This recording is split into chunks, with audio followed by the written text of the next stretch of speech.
Alright, so this right here is a video on H3o2 and H2o, okay? So H2o, as you know, is just your natural spring water, you feel me, just regular water, right? H2o is actually your fruit juices, okay? So that's all fruit juices as long as they're alkaline. Now the reason why you want to have your fruit juices H3o2 is because it's going to increase your vitality. It's also going to slow down the aging process as well as decrease your chances of getting disease, okay?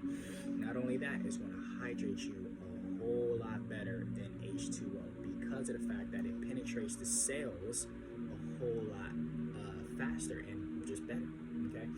Supplying oxygen, supplying nutrients to the cell way faster than H2o, okay? So that's the real big difference between H2o and H3o2. You can have, let's say 32 ounces of fruit juices a day. Just start out with 32 ounces, and I'm gonna tell you right now, you're gonna feel very, very hydrated, okay? So if you're looking to feel hydrated throughout the day, get you some cucumber, you feel me, some melon, right? Let's say some apple, or I don't know, some soursop, or oranges, or something like that. Throw something together sweet, right, that you can do.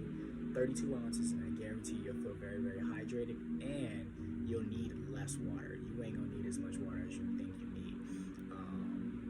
And it'll keep you farther away from the disease, increasing vitality, and like I said, making you look and feel younger, therefore slowing down the aging process, okay?